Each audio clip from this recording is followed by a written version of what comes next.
CSMT स्थानक परिसरामध्ये जाते। या ठिकाणी आमचे प्रतिनिधी गिरीश आपल्यासोबत जोडले गेलेले आहेत। गिरीश, आपण पाहतोय आता गर्दी तर सकाळपासूनच या परिसरामध्ये आहे, मात्र जोरदार घोषणाबाजी, हातात वेगवेगळ्या प्रकारचे बॅनर घेतलेले हे सर्व मराठा आंदोलक दिसत आहे।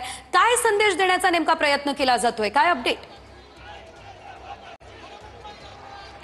नक्कीच संदेश एकच आहे सरकारला, आणि तो म्हणजे ओबीसीच्या कोट्यातून मराठ्यांना आरक्षण द्या या मागणीसाठी, या मुख्य मागणीसाठी हे सर्व मराठा बांधव जे आहेत ते या ठिकाणी मुंबईच्या सीएसएमटी परिसरामध्ये दाखल झालेले आहेत। आणि किती मोठ्या संख्येमध्ये ते दाखल झाले आहेत ते आपण सकाळपासूनच दाखवतोय। काल पण त्यांची संख्या किती मोठी आहे ते सुद्धा आपण दाखवलेलं आहे। ठिकठिकाणी आपण पाहतोय की बॅनर्स, पोस्टर्स घेऊन आता आंदोलनाला सुरुवात झालेली आहे। 18 पगड जातींना सोबत घेऊन चालणाऱ्या छत्रपतींच्या, मराठ्यांचा मुंबईत छळ मांडणाऱ्या आधुनिक या पद्धतीचे जे बॅनर आहेत ते या ठिकाणी लावण्यात आलेले आहे। आणि सगळ्यात महत्त्वाचं म्हणजे पोलिसांचा जो फौजफाटा आहे तो सुद्धा या परिसरामध्ये मोठ्या प्रमाणामध्ये आता वाढवण्यात आलेला आहे। एकंदरीतच आपण जर पाहिलं तर आंदोलनाचा आजचा तिसरा दिवस आहे। मनोज जरांगे हे आमरण उपोषणाचं हत्यार त्यांनी उपसलेलं आहे। जोपर्यंत आरक्षण मिळणार नाही हे इथून हटणार नाही असा पवित्राच घेतलेला आहे। आणि जी दोन्ही मार्गिका आहेत छत्रपती शिवाजी महाराज टर्मिनसच्या समोरची, त्या दोन्ही मार्गिका सध्या बंद करण्यात आलेल्या आहेत, कारण मोठ्या प्रमाणामध्ये मराठा आंदोलक त्या ठिकाणी पोहोचलेले आहेत। आणि दोन्ही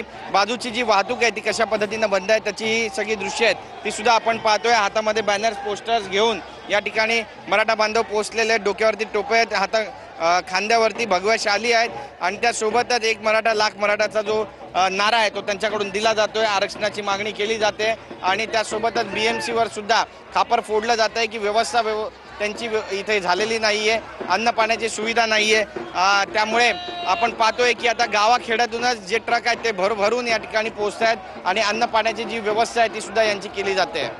निश्चितच यांच्या हातामध्ये मी शिवशाहू फुले आंबेडकर अशा प्रकारचे बॅनर आपल्याला बघायला मिळत आहे। ही दोनही दृश्य बघा, मरीन ड्राईव्ह परिसर आणि सीएसएमटी स्थानक परिसरातले ही या ठिकाणची दृश्य आहे। दोन्ही ठिकाणी मोठ्या संख्येनं गर्दी जी आहे ती मराठा आंदोलकांची झालेली आहे। धन्यवाद अक्षय आणि धन्यवाद गिरीश दिलेल्या अपडेट्ससाठी।